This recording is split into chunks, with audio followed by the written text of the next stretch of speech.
محمد حلال الی یوم القیامہ وحرام محمد حرام الی یوم القیامہ. جس چیز کو محمد نے حرام کیا وہ قیامت تک حرام ہے، جس چیز کو محمد نے حلال کیا وہ قیامت تک حلال ہے. ایسا نہیں کہ زمانے کے گزرنے کے ساتھ ساتھ کتے کا گوشت حلال ہو جائے، نہیں، کیونکہ جس میں اللہ نے نقصان بتایا ہے اس میں تیرے لیے نقصان ہے، جس میں اللہ نے فائدہ بتایا ہے اس میں تیرے لیے فائدہ ہے. لیکن ضرورت اس بات کی جب تم اس چیز پر عمل کرو، جب خود کو اسٹڈی کرو کہ آج کل کرونا کا بڑا مسئلہ ہے، حساس ٹاپک ہے، میں اس پہ بالکل بات بھی نہیں کرتا، لیکن چند معصومین کے کلام، کیونکہ دنیا کا جو علم ہے نا میرے عزیز وہ تجربے والا علم ہے. کون سا علم ہے؟ تجربے والا. اس علم میں خطا کا امکان ہے، مسٹیک کا امکان ہے، کہ جیسے میں نے کہا بس ڈاکٹرز نے کہا یہ گولی کھاؤ اور شاید 20 سال کے بعد پھر کہیں کہ یہ مت کھاؤ اس میں کینسر ہوتا ہے.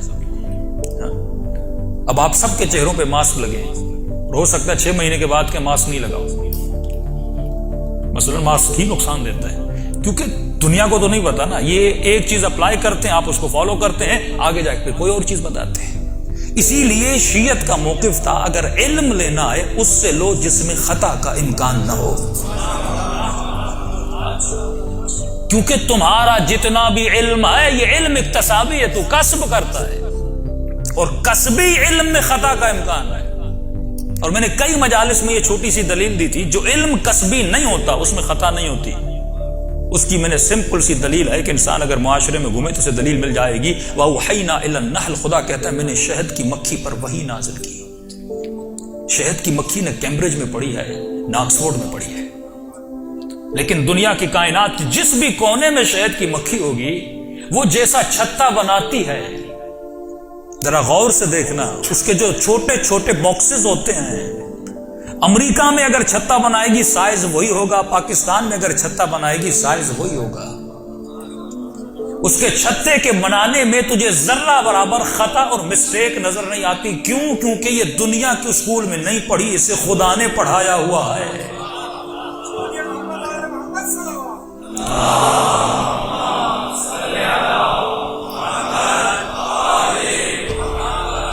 کیوں اس میں خطا کا امکان نہیں؟ مسلمان سوچے، کیونکہ اس پر اللہ نے وحی نازل کیا ہے، اس کا علم اکتسابی نہیں ہے، اس کا علم اللہ کی طرف سے عطا کر دیا گیا ہے. تو یہ تو ثابت ہوا جو علم بندگان خدا ہے اس میں خطا کا امکان ہے، لیکن جو علم خدا دیتا ہے اس میں خطا نہیں ہوتی. تو جس شہد کی مکھی کو خدا سکھا دے تو اس سے خطا ڈھونڈ نہیں سکتا، تو مصطفیٰ اور مرتضیٰ سے خطا کیسے ڈھونڈے گا؟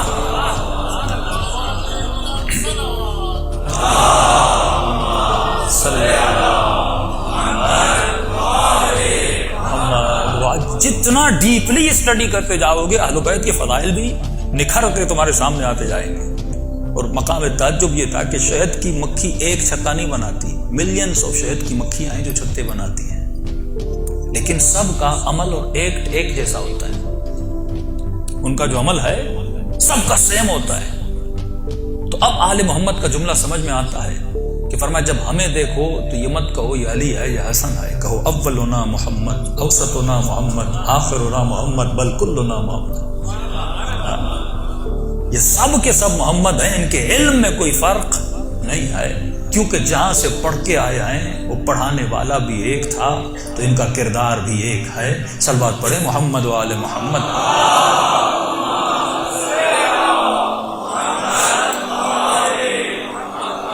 تو تمہیں اظہار براءت کرنا ہے اس سسٹم سے جو سسٹم تجھے حسین کے سسٹم سے دور کر رہا ہے.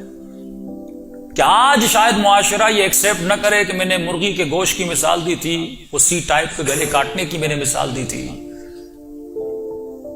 کہ ہاسپٹلز میں جہاں بیمار لوگ ہوتے ہیں، ایون انگلینڈ کے ہاسپٹلز میں بھی ایک وقت تھا جب خنزیر کے گوشت پہ پابندی لگا دی گئی تھی، تو کہا گیا تھا اس سے بیماریاں زیادہ پھیلتی ہیں. کوئی بھی ایسی چیز نہیں جس کو اسلام نے حلال کیا ہو آپ میڈیکلی اسے حرام کرو، اور کوئی بھی ایسی چیز نہیں جس کو اسلام نے حرام کیا ہو آپ میڈیکلی اسے حرام کرو. جو چیز خدا نے بتا دی، کیونکہ یہ علم الہی ہے، اس میں خطا کا امکان نہیں ہے. تو اسی لیے شیعت کا موقف تھا اگر علم لینا ہے تو اس شخص سے لو جس نے زندگی میں خطا نہ کی ہو. ہر صحابی کا جب نام آتا ہے تو رضی اللہ عنہ آتا ہے، جب علی کا نام آتا ہے تو کرم اللہ وجہہ آتا ہے۔ یا وجیہن عند اللہ، کرم اللہ وجہہ آتا ہے۔ کیوں؟ خود صاحب فرماتے ہیں کیونکہ سب کے ماتھے بتوں کے سامنے جھکے تھے، یہ واحد چہرہ تھا جس نے کبھی بتوں کو سجدہ نہیں کیا تھا۔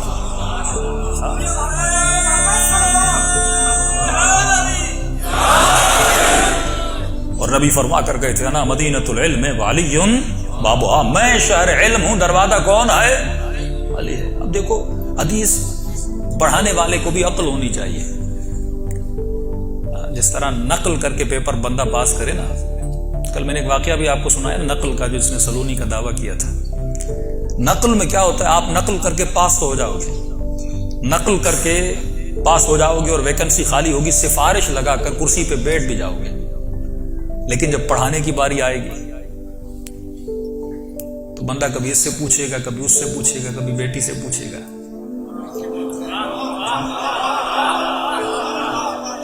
لیکن کیونکہ اہل بیت نقل والے نہیں تھے، عقل والے تھے، جب بھی سوال کیا جاتا تھا فوراً جواب دیتے تھے، کیونکہ میرٹ پہ آئے تھے نا۔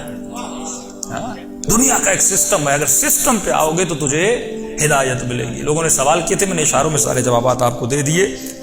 اب اگر بندہ سسٹم اسلام پہ چلے، اس کی میں آپ کو زندہ زندہ دلیلیں دوں گا۔ اگر آپ برات کرو گے نا اس پورے سسٹم سے اور اپنے گھر میں اسلام کے سسٹم، آج جنگ ہے سسٹم کی، انسان کہے کہ مولانا میں کس چیز سے برات کروں؟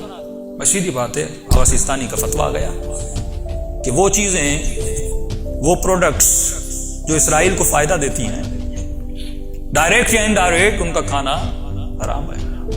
یہ بات تو ہمارے بزرگوں نے 2001-2002 میں کی تھی۔ اس وقت لوگوں نے مذاق اڑائی تھی کہ جب آپ سسٹم حسین کے ماننے والے ہو لیکن آپ سسٹم یزید کو مضبوط کر رہے ہو، حسین کے سفروں پر یزیدی کمپنیوں کی پروڈکٹس پڑی رہتی ہیں، یہ کیسا حسینی ہے کہ وہ واقعہ تم نے نہیں سنا جس شخص نے اونٹ کرائے پہ لیے تھے، اس شخص سے جو اہل بیت کا دشمن تھا، امام نے کہا تم نے اس سے اونٹ لیے تو کیوں لیے؟ ایون ون پینی اگر تو سسٹم کو مدد کر رہا ہے، یہ شایعات بایعات تنقبت میں بتا چکا، تو سسٹم میں فائنینشیلی اس کو سپورٹ کر۔ اب دشمن کرتا کیا ہے؟ دشمن بڑی ٹیکنک سے آپ کے سامنے آتا ہے اور کھیلتا ہے۔ کیا کرتا ہے؟ فار ایگزامپل پاکستان میں آیا Coca Cola, Pepsi, Nestle, Aquafina, مختلف کارخانے، یہ سارے یہودیوں کے کارخانے ہیں، بینیفیشریز ہیں یہودیوں کے۔ جب کوک کو پتا چلا کہ یہ 2000 میرے خیال میں 3 یا 4 میں جب اس کو پتا چلا کہ یہاں پر شیعہ علماء نے، اور اس وقت خنزیر کی بات چلی تھی کہ اس میں یہ لوگ حرام ملاتے ہیں، تو پورے دبئی میں لوگوں نے کوک پینا بند کر دی تھی۔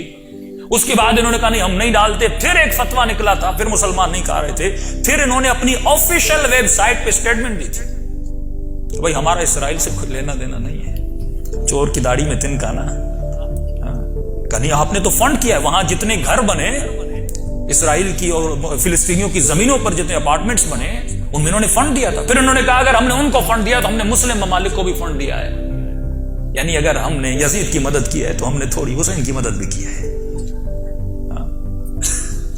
اب دشمن کرتا کیا ہے؟ دشمن آپ کے ملک میں آتا ہے، ایک کمپنی لگاتا ہے، کمپنی بیس ہوتی ہے لوکل ورکرز کے بنیاد پر کہ نیسلے یا کمپنی لگائے گا، آپ کے پاکستان کے لوگوں کو جاب دے گا۔ جاب کیوں دے رہا ہے؟ اس کے پیچھے اس کی سوچ ہے، اس کو پتا ہے اگر میں 10,000 لوگوں کو جاب دوں گا اور کل اگر کوئی اس کمپنی کو بند کرنے یا اس کی پروڈکٹس کو یوز نہ کرنے کی بات کرے گا تو سب سے پہلے میرے دفاع میں یہی مسلمان نکلے گا۔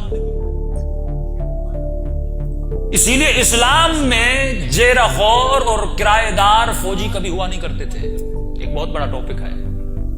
رسول خدا نے کبھی بھی تنخواہ دار فوج نہیں بنائی تھی،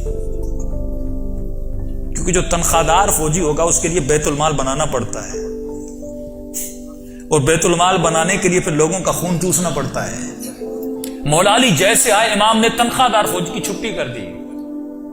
اسلام میں تصور جہاد تھا کہ تو تنخواہ کی خاطر اللہ کی راہ میں نہ لڑو، اللہ کی خاطر اللہ کی راہ میں لڑو، تب جا کے تصور شہادت جا کے بنتا ہے۔ تو یہ ایسے بڑی آسانی سے آتے ہیں اور آپ کے ملک میں کمپنیاں لگاتے ہیں، لاکھوں لوگ اس کمپنی میں کام کرتے ہیں۔ دنیا میں مانی جانی آپ کی فوج ہے اور آپ کی انٹیلیجنس جتنی پاورفل ہے، مانی جانی ہے۔ رہبر معظم نے پاکستان کی فوج کی تعریف کی، جس فوج نے، ہم کراچی کے رہنے والے اور جس کراچی کی گلی گلی اور کوچے کوچے میں ایک شرابی کے فوٹو لگے رہتے تھے، بت بنا ہوا تھا کراچی کا، کسی میں جرت نہیں تھی اس کے خلاف بولے، اور آج کراچی میں جاؤ اس کا اتنا بھی فوٹو نظر نہیں آتا، بند کر دیا۔ انٹیلیجنس نے بڑے طریقے سے اس کو سائیڈ لائن کیا۔ لیکن پاکستان کا ایک چینل تھا جس نے اسٹیبلشمنٹ پاکستان کے سسٹم کے خلاف کام کیا، چاہ کر بھی ہمارے ادارے اس چینل کو بند نہیں کر سکے۔ پاور بتا رہا ہوں آپ کو، عوام کا پاور کیا ہوتا ہے۔ کیوں بند نہیں کر سکے؟ جس چینل میں ہزاروں لوگ نوکریوں اور جابز پر ہوں تو سسٹم بھی سوچ رہا تھا اگر چینل کو بند کروں گا تو لوگ مخالف بن جائیں گے نا، پھر ان ہزاروں لوگوں کو میں روزگار کیسے دوں گا؟ یہ وہی پالیسی ہے۔ وہ پہلے آپ کے ملک میں ایک سسٹم بناتے ہیں، اس سسٹم میں آپ کے افراد کو ان کرتے ہیں۔ اب آپ کہیں گے مجھے نیسلے فار ایگزامپل یوز نہیں کرنا، اب کون سا گھر ہے جس میں نیسلے کا پانی نہ پیا جا رہا ہو، ایکوافینا کا پانی نہ پیا جا رہا ہو، میری ٹیبل پہ جو جوس آتا ہے وہ بھی نیسلے کا۔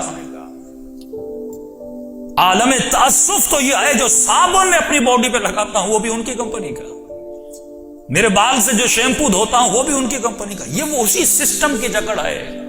حسین انہی زنجیروں سے تجھے آزاد کرنے آئے۔ سب سے بڑا مضبوطی ان کی اقتصاد پر کیوں ہے؟ کیونکہ جب تمہارا اقتصاد مضبوط نہیں ہوگا تم کبھی بھی دشمن کا مقابلہ نہیں کر سکتے۔ اب یہاں سب سے زیادہ کس کی ذمہ داری ہے؟ وہ شیعہ سرمایہ دار، وہ مسلم سرمایہ دار، وہ نبی کے قصیدے پڑھنے والا سرمایہ دار جو پاکستان میں ملینر ہے اور لاکھوں روپیے کما رہا ہے۔ وہ یہ سوچے کہ میں کون سا بزنس کر رہا ہوں۔ تم اپنے ملک میں ایک منرل واٹر کی کمپنی نہیں لگا سکتے، تم یہود کا کیا مقابلہ کرو گے؟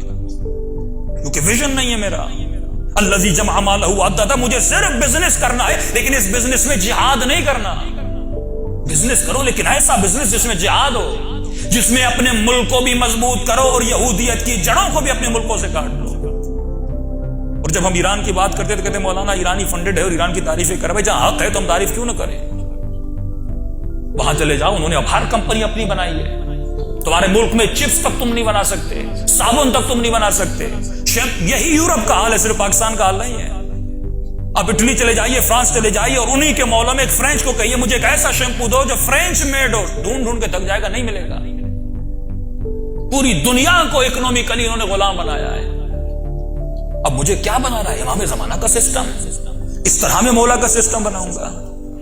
یہ جوان یونیورسٹی میں پڑھتا ہے، پوچھا جائے کیا پڑھتے ہو کہ مولانا میں فیشن اینڈ ڈیزائننگ پڑھتا ہوں۔ ہاں بھائی، فیشن اینڈ ڈیزائننگ میں کیا ڈیزائن کرو گے؟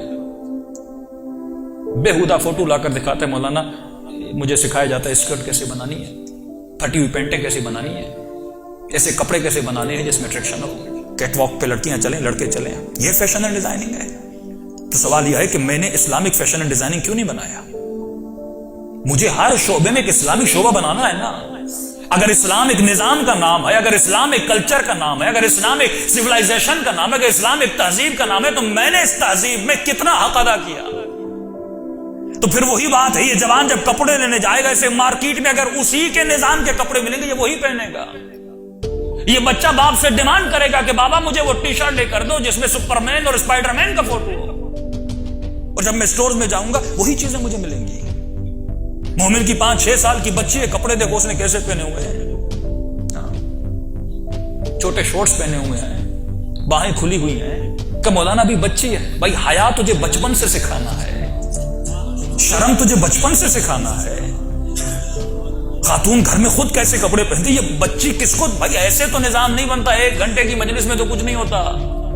جب تک گھروں میں نظام اہل بیت، سوچ اہل بیت کو نافذ نہیں کرو گے، وہ نظام تو بڑے دھڑلے سے تمہارے ملک میں پوری دنیا میں کام کر رہا ہے، لیکن مسلمان کو کس چیز پہ لگا دیا کہ یہ اس کو کافر کہے، وہ اس کو کافر کہے، یہ آپس میں لڑ رہے ہیں۔ آپ سوچ کو تو دیکھو، آج اہل سنت کے جوان یہ سوچیں کہ تمہیں بارہا یہ بتایا جاتا ہے کہ مجلس بدعت، ماتم بدعت، نوحہ بدعت، ان کی مجلسوں میں جانا بدعت۔